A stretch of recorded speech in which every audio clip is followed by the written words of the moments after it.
हिंदुस्तान के कानून में हर समाज के लिए बराबर के हुकूक मौजूद हैं। हर एतबार से जमहूरी मुल्क अपने शहरियों को एक निगाह से देखता है। खानदानी निज़ाम पर अगर नजर डालें तो हिंदुस्तानी कानून इस पर संजीदगी के साथ हर पहलू पर गौर करता है।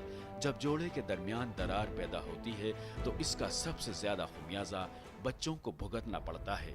बच्चे मुल्क का मुस्तकबिल होते हैं। अगर किसी समाज में बच्चों की तालीम और तरबियत का बेहतर निज़ाम होगा तो वो मुल्क भी तरक्की की राह पर गामजन होगा। इसी नजरिए के पेश नजर हिंदुस्तानी आइन में एक मजबूत और पायदार खानदान तश्कील देने पर जोर दिया गया है। अगर कोई शोहर बीवी अपने आपसी लड़ाई झगड़े को अदालत की चौखट पर ले जाते हैं तो अदालतें इस बात पर गौर करती हैं कि उनकी तहवील में बच्चा एक खुशगवार जिंदगी गुजारे। कानून में दोनों वालिदैन को बच्चे की परवरिश का मसावी हक हासिल है। ताहम बच्चे की तहवील कौन हासिल कर सकता है, ये अब भी एक सवाल है जिस पर फैसला करने का इख्तियार अदालतों के पास है। नाज़रीन आदाब, इस्तकबाल है आपका हमारी इस खास पेशकश में जिसका नाम है अपना मुल्क अपना आइन, और मैं हूं आपका मेज़बान नौमान। नाज़रीन, आज की इस पेशकश में हम बात करेंगे बच्चों की कस्टडी की, उनकी परवरिश की, उनकी जिम्मेदारी की। जी हाँ, जिस तरह हमारे मुल्क में तेज़ी से फैमिली मैटर्स बढ़े हैं, उसके साथ साथ एक ये सवाल भी बहुत पेचीदा हो जाता है कि ऐसे हालात में जब मियाँ और बीवी एक दूसरे के साथ ना रहना चाहें तो उस बच्चे की जिम्मेदारी कौन निभाएगा, और अगर ये मामला जब अदालत में जाता है तो क्या कुछ कवानीन हैं, किस तरह अदालत के फ़ैसले इस ताल्लुक़ से सामने आए हैं। इन तमाम पॉइंट्स पर आज हम गुफ्तगू करेंगे और इस पर बात करने के लिए हमारे साथ आज मौजूद हैं सुप्रीम कोर्ट की वकील मोहतरमा अंजलि चौहान साहिबा, और हमारे दूसरे ख़ास मेहमान हैं सीनियर एडवोकेट अजमल हुसैन खान साहब। आप दोनों का आज की इस पेशकश में बहुत बहुत इस्तकबाल है।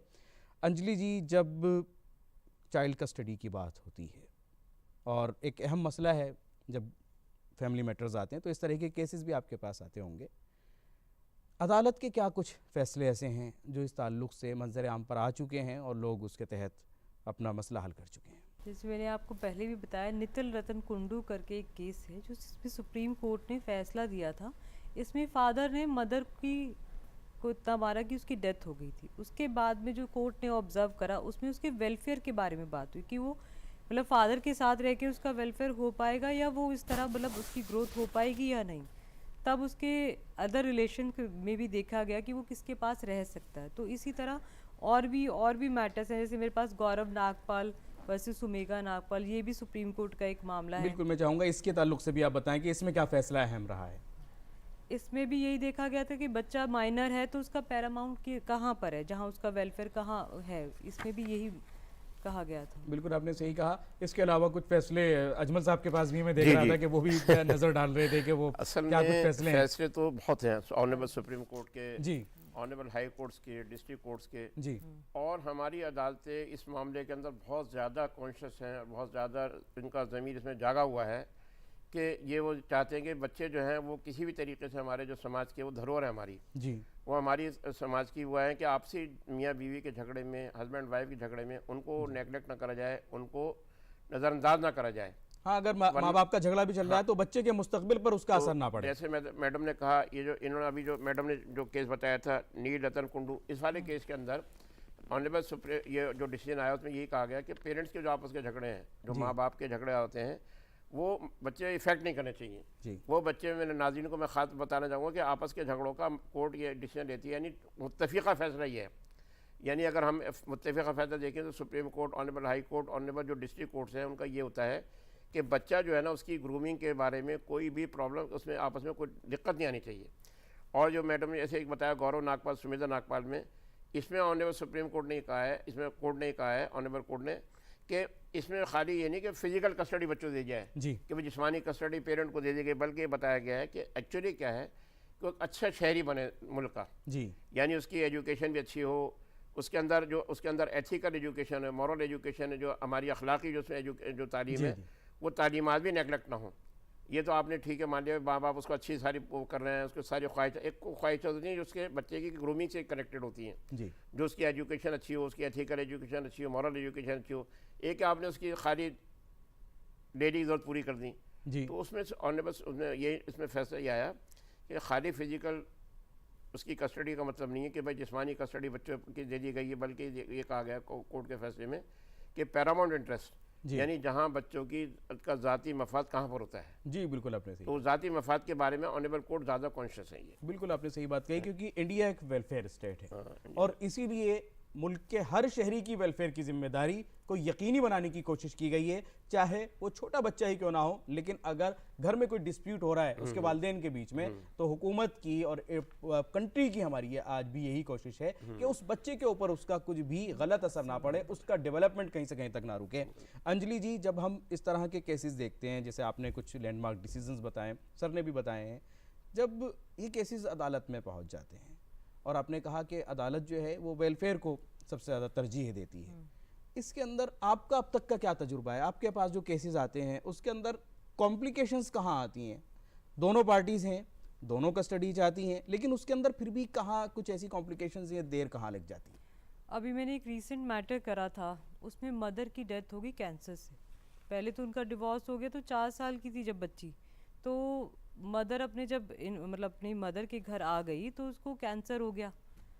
अब जो बच्चे ने देखा था कि मेरी मदर के साथ जो जो हो रहा है, फादर लड़ाई कर रहा है, मार रहा है, पीट रहा है, जो भी टॉर्चर हुआ, तो उसके दिमाग पे वो मतलब जहन कर गया, बच्चे को समझ आ गया कि ये मेरे साथ ऐसे ही करेगा जैसे मेरी मदर के उसको साथ। ये डर लग गया। हाँ, अब फिर वो जब मदर एक्सपायर हो गई कैंसर से, तो अब उसके फादर ने कस्टडी की एप्लीकेशन लगा दी कि मुझे कस्टडी चाहिए, पर उधर ही उसके जो मामा हैं वो उसकी कस्टडी चाहते हैं। तो बच्चे से बातचीत की गई चैम्बर में, तो वो मामा की तरफ ही जाना चाहता है, जबकि मतलब फादर, मदर के बाद तो फादर ही एक गार्जियन कहलाएगा जो सबसे पहला है, मगर वो मामा के साथ जाना चाहता है क्योंकि उसको कंफर्ट जोन आ रहा है वहाँ पे। बच्चों को नहीं पता होता ना, तो अदालत ने फिर ऐसे में क्या फैसला दिया? अदालत अभी मामा की तरफ ही है, क्योंकि उनको समझ आ रहा है, उन्होंने पुराना पास्ट भी देखा ना क्या क्या हुआ है।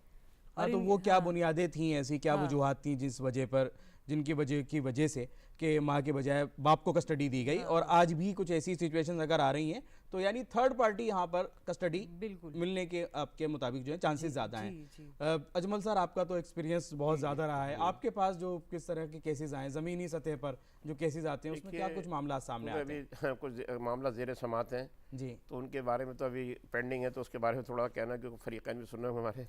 जी तो ये है कि वैसे जो मैं आपको ज़मीनी हकीकत ये है, ज़मीनी हकीकत में ये है कि जो कस्टडी जो बात होती है ना, इसमें माँ बाप के ज़ाती झगड़े जो है ना बच्चों ज़्यादा वो करते हैं, वो उससे बच्चे मुतासिर होते हैं, मुतासिर ज़्यादा हो।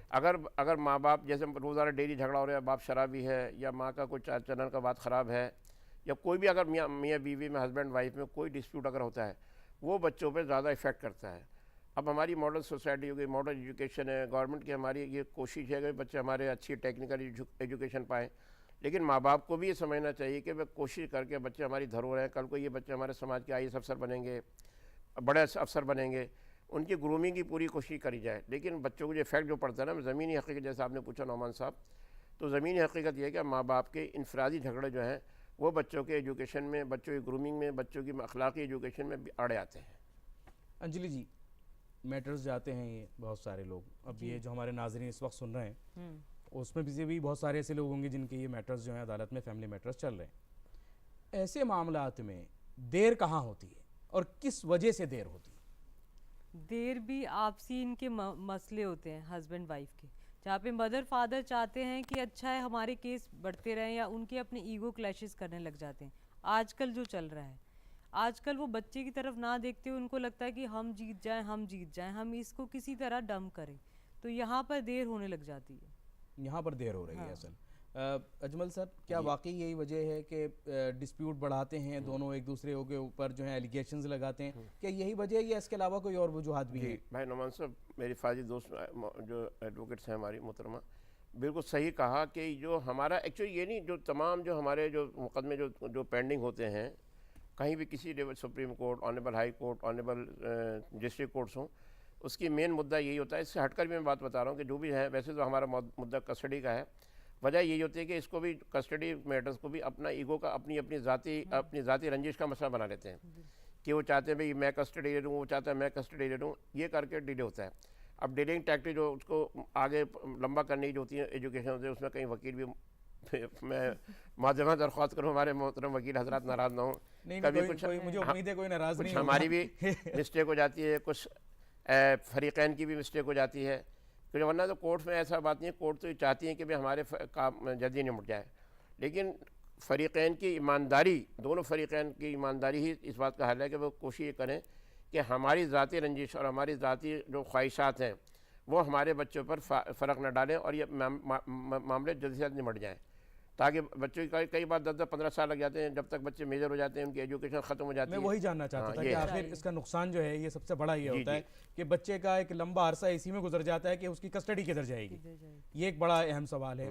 मामलात कस्टडी के, बच्चा किसकी निगरानी में हो, ये जल्दी हल हो, इसके लिए दोनों पार्टीज, चाहे वो मदर हो, फादर हो या कोई थर्ड पार्टी हो, वो क्या कुछ इकदामात करके कोर्ट में जाएं? क्या आपसी फैसले के साथ जाएं, आपसी सहमति के साथ जाएं? किस तरह से इस मसले को जल्द से जल्द निपटारा कर सकते हैं उसका, वो अजमल साहब मैं जानना चाहूँगा आपसे। देखिए, आजकल हमारी ऐसे आपने पहले बताया कि हमारी जो स्टेट है, हमारी हुकूमत है, गवर्नमेंट जो है, वो शायद दुनिया में वाहिद एक ऐसी हुकूमत है जिसकी कोशिश ये रही है, बाहर तो सिर्फ उस पर है कि कागज़ों पर है, लेकिन हमारे, क्योंकि वकील मेरा काफ़ी लंबा तजुर्बा हुआ है, इसमें मैं देखा कि आजकल अदालतों का और गवर्नमेंट का भी है कि हमारे जो हर कोर्ट के साथ अटैच हैं, पूरी हर डिस्ट्रिक्ट कोर्ट में मेडिटेशन सेंटर गवर्नमेंट ने बना दिए हैं जी, कि उसमें विजिटेशन राइट के लिए बच्चों की काउंसलिंग होती है। हर कोर्ट के साथ एक वो अफसर बना दिया है जहाँ बच्चे की विजिटेशन राइट होती है, ताकि ये ना हो उस विजिटेशन राइट में कि बच्चा माँ बाप से हट जाए। जैसे माँ की कस्टडी तो बाप से जुड़ा रहे और बाप की कस्टडी तो माँ से जुड़ा रहे,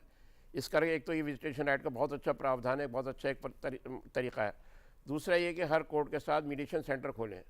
मीडिएशन सेंटर के अंदर जा कर के माँ बाप अपने इनफरादी तौर से बच्चों का अगर झगड़ा निपटा सकते हैं बहुत जल्दी जी। इसके अलावा हमारे दिल्ली गवर्नमेंट, हर गवर्नमेंट के साथ साथ प्राइवेट तो नहीं, सरकारी मीडिएशन सेंटर अलग खुले हुए हैं जी। जैसे जब हम मैं आपको बता दूं, बहुत अच्छी बात बता रहा हूँ आपको, कि जैसे ही हस्बैंड वाइफ का झगड़ा स्टार्ट होता है वहाँ से पुलिस उससे वुमेन सेल से, जी। वुमेन सेल के बाद कोर्ट जो है उसको वहाँ भेज देती है, वुमेन सेल फ़ौरन मेडिटेशन सेंटर भेजती है। जी। हर वुमेन सेल के साथ मेडिटेशन सेंटर अटैच है। जी। वहाँ हमारे बड़े फाजिल दोस्त होते हैं, बड़े अच्छे वकील होते हैं, वो होते तो वकील है प्राइवेट सेक्टर के, लेकिन उनकी बड़ी अच्छी पावर होती है। जी। वो शुरुआत करते हैं कि माँ बाप में झगड़ा ही स्टार्ट ना हो, और उसके बाद वो चाहते हैं बच्चे भी साथ में जुड़े रहें।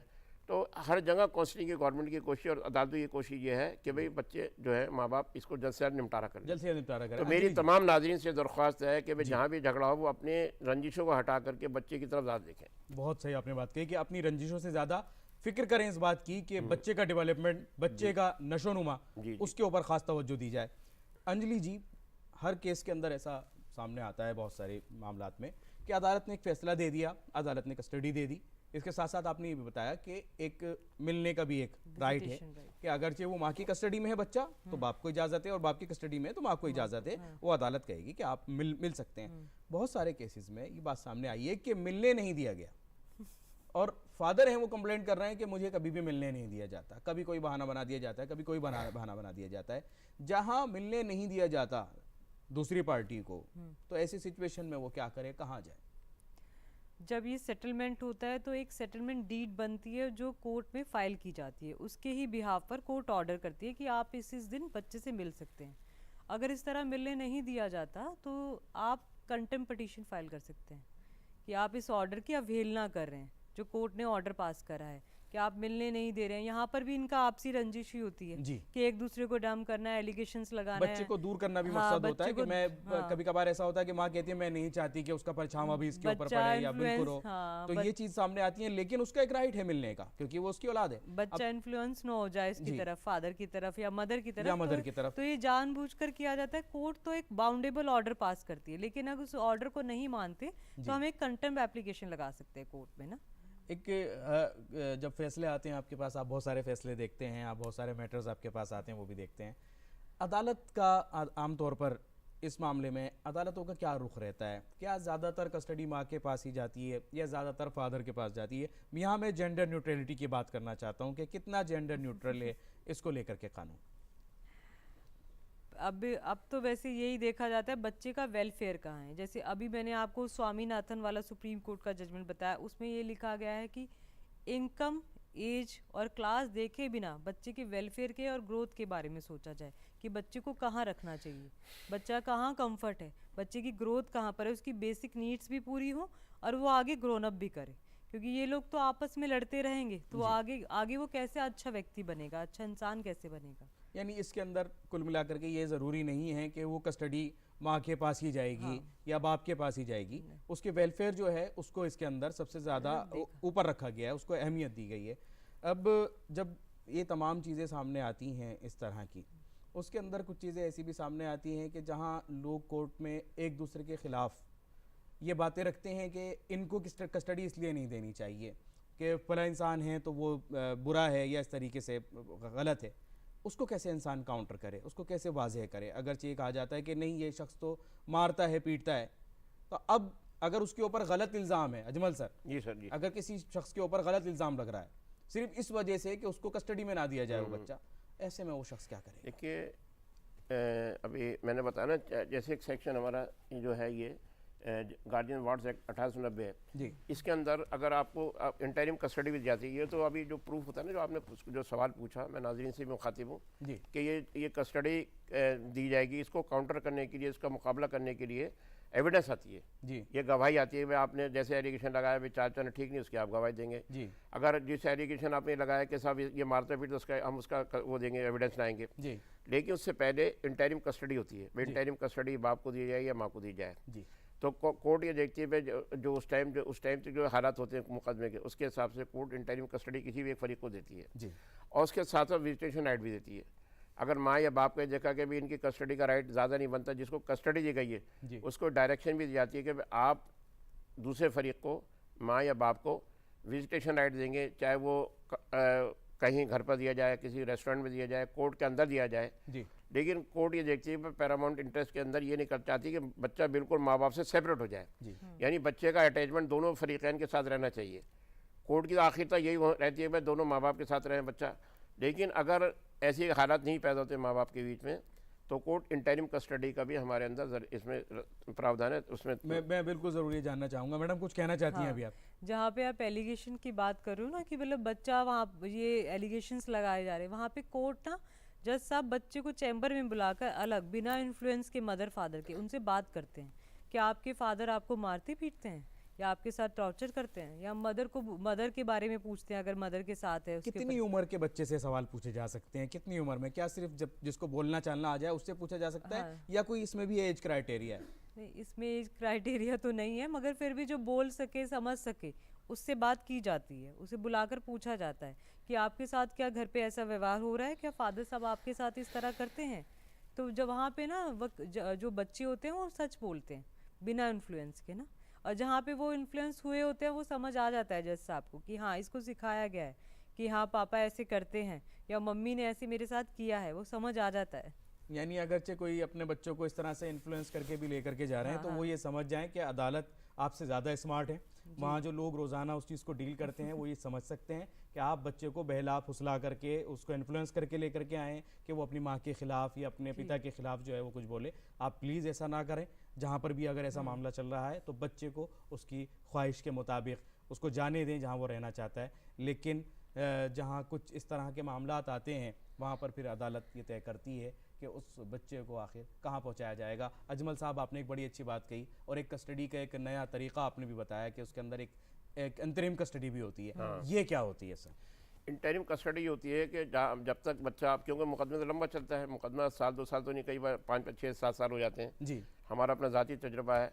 ऐसे में बच्चा कहाँ जाएगा, तो कोर्ट ये देखती है भाई इनकम पॉइंट ऑफ व्यू से या वेलफेयर पॉइंट ऑफ व्यू से, अगर जैसे फादर की अच्छी है, एक मेरी अपने ज़ाती केस में ऐसे ही मैटर है भाई, जब ज़ाती फादर की इनकम अच्छी है और ग्रूमिंग भी सही है, तो इंटरिम कस्टडी फिलहाल मतलब एक फरीक को दी जाती है, किसी भी फरीक को, माँ को या बाप को।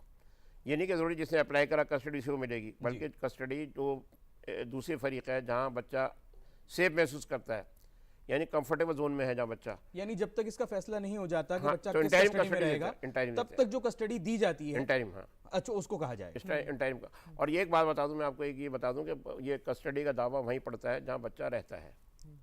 जहाँ बच्चा रहता है ये भी एक हमारे नाज़रीन को बता दें, जहाँ बच्चा रहता है, ये नहीं कि भाई कई लोग गलती से क्या करते हैं, बच्चा दिल्ली में उन्होंने आंध्र प्रदेश में जाकर डाल दिया, ऐसा दावा नहीं चलता।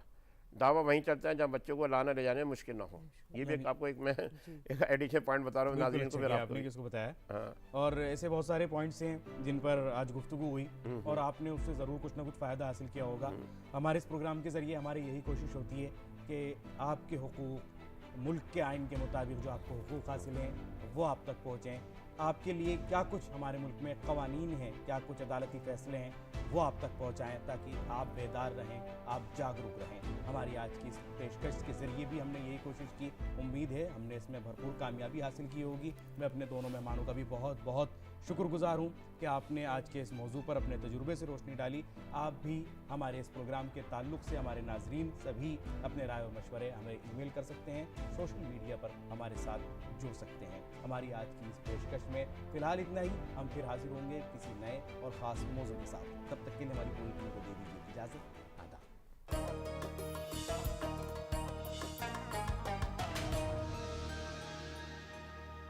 शेर व सुखन की ये महफिल